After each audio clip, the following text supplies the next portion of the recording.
Hi everyone, my name is Leanne and today I'm going to be doing the book buying tag. I've done a couple of similar kind of tag videos around this subject over the years, and I think it's a topic that people are always really interested in. I mean, people just want to know what people do with their money. And I think there's a lot of weird misconceptions around how people with big book collections get their books, how booktubers get their books. Like, don't get me wrong, I am very aware that this is an immense privilege. You know, having these books, having the space to store these books is a huge privilege. And me being in a position where I work in the publishing industry and I also get sent a lot of books, it's a huge privilege, but it's one that I have worked really hard for. I always get comments when I'm drinking a cup of tea that people are scared I'm gonna spill it, and I think in the entire history of making these videos, I've spilt tea on myself twice, which I think is pretty good going. Anyways, I will leave the original creator of this tag linked down below in the description, and let's just get into the questions. The first of which is simply, where do you buy your books? So I'm now in a position where I can buy my books from bookstores, whether they are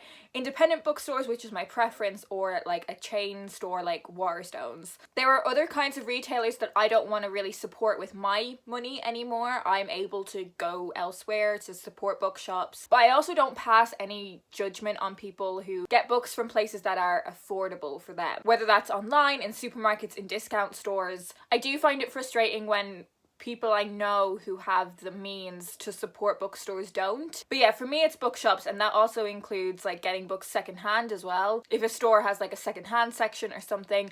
And also a lot of my books I don't end up buying, they are sent to me or I get them from work. And actually something that I was really into before the pandemic hit was I loved a good book swap, so like leave a book and take a book. Big fan of those. The second question is, do you pre-order books, and if so, do you do it online or in store? As I said, my preference is always to support a bricks and mortar bookstore, but I'm actually really bad at pre-ordering, and I know how important pre-ordering is, and I think I really should make more of a habit of it. Is that something I should maybe like carry into my 2021 reading resolutions, is maybe like 5 pre-orders a year to support my favorite authors? The next question is, how many books do you buy per month? I feel like I should have some data on this, and it's really fluctuated over the years as well. I've had periods of my reading life where I've been doing book hauls every month that have like 10 plus books in them, or I've had periods of my life where I've done book hauls with the same kind of number of books, so maybe sort of 10 to 15 books, but for a much longer time period. And again, a lot of these books won't necessarily be books that I've bought. I would say, as a really rough estimation, per month it can be anywhere from between like 5 to 15, really just depending on the month that it's been. Question 4 is, do you use your local library? And the answer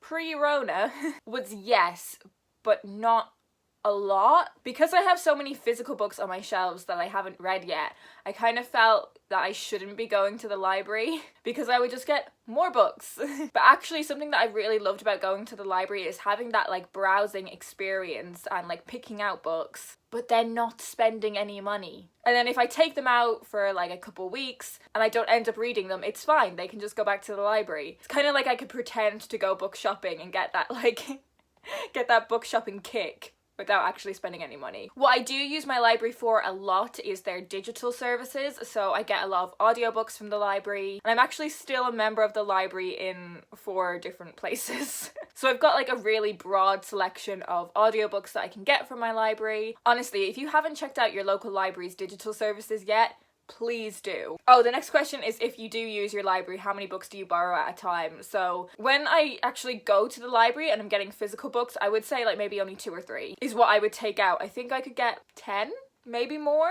I don't know, like whatever the limit is, there is no way I would ever reach it. Oh, and question 6 is, what is your opinion on library books? They're great. I feel like there's 3 questions that could have been 1 question. The next question is, how do you feel about charity shop or second-hand books? As I said in the first question, I do buy a lot of my books at second-hand from the second-hand sections in bookshops. I have absolutely no problem with getting books second-hand. In fact, for me, it's preferable. From a financial standpoint, from an environmental standpoint, we should be renewing the lives of books. Something I get mentioned a lot to me is like, oh, you're not really supporting the author if you buy it from a charity shop. Somebody already has. Like, somebody already bought that book. It's not doing the author any good if the book is sat on someone else's shelf and they're never going to read it. So I do think you are supporting an author if you buy their book secondhand, and I think ultimately writers just want their books to be read. I mean, they want their royalties check as well, but maybe you'll buy their new release after reading their first book, which you wouldn't have picked up unless you saw it in a secondhand shop. Same goes for charity shops, although I now try not to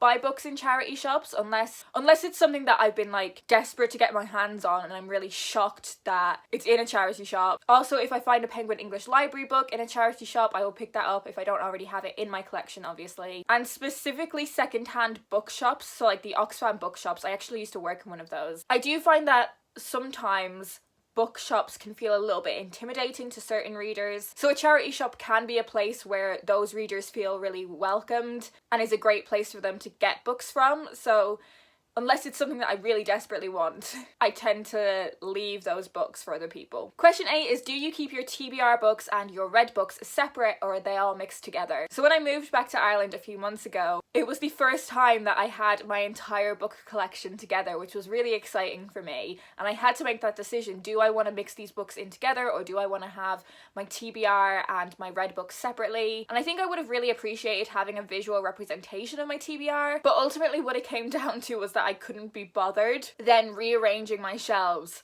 at the end of every month. So they are all mixed in together. Question 9 is, do you plan to read all of the books that you own? Yes, I plan to, but that plan might change. Whenever I buy a book, I am excited to read it. But over time, if it does sit on my shelf for a little bit, it could honestly be set on my shelf for a couple years. Plans change, tastes change. Question 10 is, what do you do with the books that you feel like you will never read or you didn't enjoy? Surprisingly, I do actually unhaul a lot of books. I will leave my latest unhaul video linked in the description and in the cards. So when I'm unhauling books, I tend to do one of 3 things. I will try and sell them, usually to a secondhand store, and then get store credit so I can just get more books. I will donate them to charity, or I will try pass them on to a friend. There are a lot of books on my shelves that I've really enjoyed that I don't really have any immediate plans to reread. And there are a few books on my shelves that I didn't absolutely love, but I do feel they in some way represent me as a reader. I like my shelves being kind of indicative of who I am as a person. I might keep hold of a book thinking it does define me as a reader, and then in a couple of years I'm like, do you know what?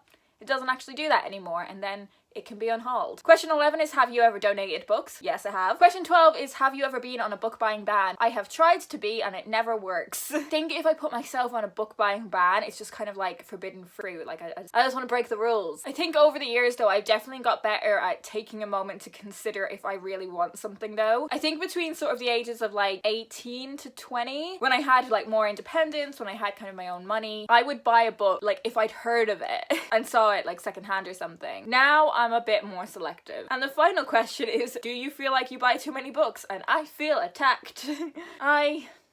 This is complicated. I am in constant battle with my to be read pile. I think I accumulate books at the same rate I read books, which means my TBR does not go down. And I kind of have like such a backlog of books that I want to read. So I feel like in that sense, yeah, maybe I do buy too many books. But at the same time, there's not an awful lot of other stuff that I spend my money on. And it's kind of a running joke, but like buying books and reading books are 2 separate hobbies. But they're 2 hobbies that I enjoy. So if buying books makes me happy, then I don't think I buy too many books. It's not a financial burden on me. Do I feel like hauling books and having loads of books on my bookshelves contributes to consumerism on BookTube and on the wider internet and society? Is it a bit materialistic? Like, yeah, probably to both. I love buying books, I love reading books, I love supporting the industry that I'm part of. The only problem that buying the amount of books that I do gives me is that my TBR is kind of stressfully large. But that doesn't cause a problem for anyone else, and in the grand scheme of things, it's not really a problem for me. And they are all the questions in this tag. I'm not going to tag anyone specifically because I know not everyone wants to talk about their buying habits so kind of openly, but if you do want to do this tag, I would be really interested to hear other people's thoughts on these topics. If you would like to contribute to my book buying habits, my Ko-fi page is always linked down below in the description, and it's a great way for you to support me as a creator. But equally, if you leave me a comment down below and subscribe to this channel, that is amazing support, and thank you so much. I hope you guys are doing well, and I will talk to you in my next video.